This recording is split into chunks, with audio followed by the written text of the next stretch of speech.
ఇదిగోండి, ఈలోగా చేపలు పులుసు పెట్టడానికి రెడీ చేసుకుందామండి. ఇదిగోండి ముక్కలు పులుసు పెడతాను. పులుసు పెట్టడానికి ముందుగా ఇదిగోండి ఉల్లిపాయలు, పచ్చిమిరపకాయలు తరిగించుకోవాలి. తర్వాత పచ్చి మసాలా రెడీ చేసుకోవాలండి. ఇదిగోండి ఇది ఉల్లిపాయ, స్పూన్ అల్లం తెల్లుల్లి పేస్టు, 2 స్పూన్లు మసాలా పౌడర్. దీన్ని మిక్సీ పట్టుకోవాలండి. ఇదిగోండి మసాలా ముద్ద మిక్సీ పట్టేసాను. ఇప్పుడు దీన్ని పులుసు తాలింపు పెట్టుకుందామండి. ఇదిగోండి ఈ ఆయిల్లోనే మనం చేపల పులుసు తాలింపు పెట్టుకుందామండి. దీనికి ముందుగా కోసి పెట్టి ఉంచుకున్న ఉల్లిపాయలు, పచ్చిమిరపకాయలు,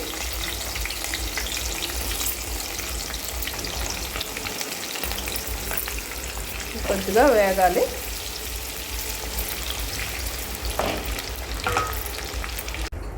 ఇదిగోండి ఆయిల్లోనే ఒక్కసారి ఈ చేప ముక్కలు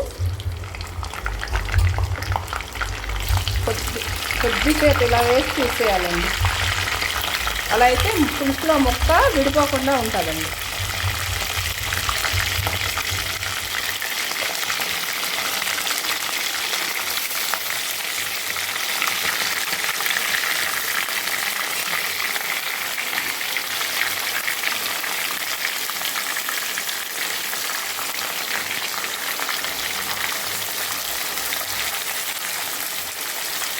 ఒక్కసారి జస్ట్ ఇలా వేసి కొంచెం ముక్క గట్టిపడితే చాలండి.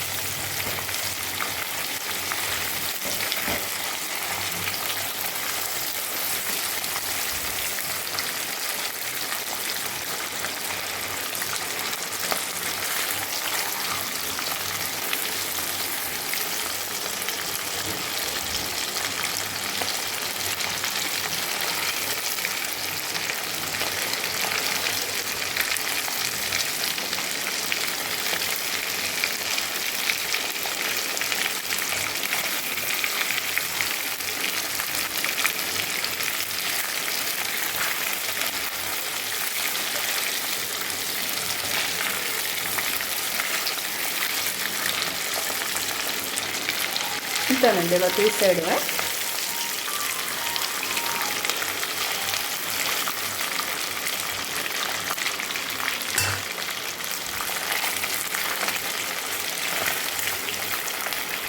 మరీ ఎక్కువ వేగితే ఉడిపోతాయి.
ఇందులో మనం ఆల్రెడీ మసాలా ముందుగా పచ్చి మసాలా రెడీ చేసుకున్నాం కదండి. ఈ మసాలా వేసి వేయించాలండి.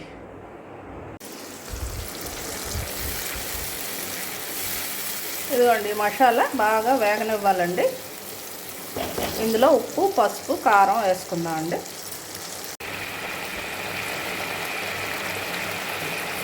కొద్దిగా పసుపు,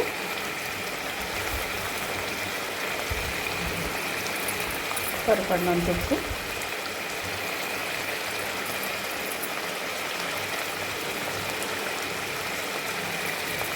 కారం. ఉప్పు కారం ఎవరి టేస్ట్ని బట్టి వాళ్ళు వేసుకోవచ్చండి. 3 వేసి బాగా ఈ మసాలా పచ్చి వాసన పోయే వరకు వేగనివ్వాలి.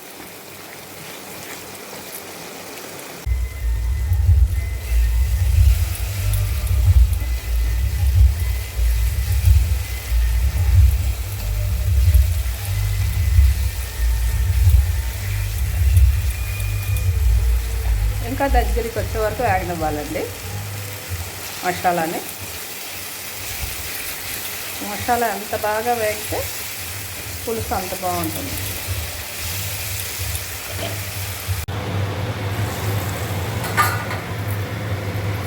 మసాలా అయితే వేగిపోయిందండి.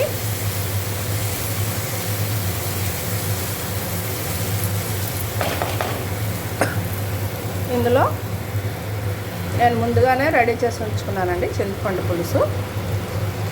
ఇది వేసుకుందామండి.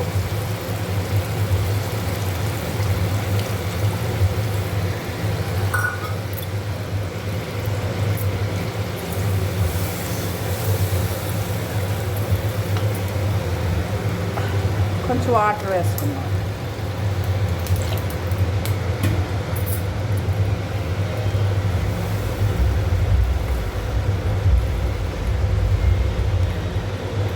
పులుసు ఎవరికి ఎంత కావాలంటే వేసుకోవచ్చండి.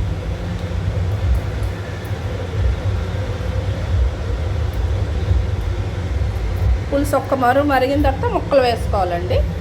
అలా వేసుకుంటే ముక్క విడిపోకుండా ఉంటుంది. ఇక పులుసు ఇలా మరుగుతున్నప్పుడు ముక్కలు వేసుకోవాలండి.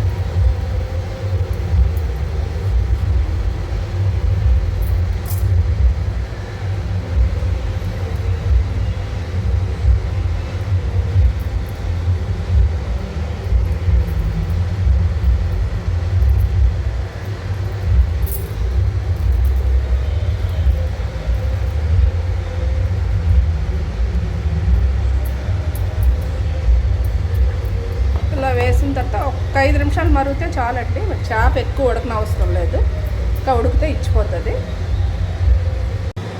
ఇదిగోండి వేడి వేడి చేపల పులుసు రెడీ అయిపోయిందండి. దీని టేస్ట్ చూసి చెప్తానండి ఎలా ఉందో.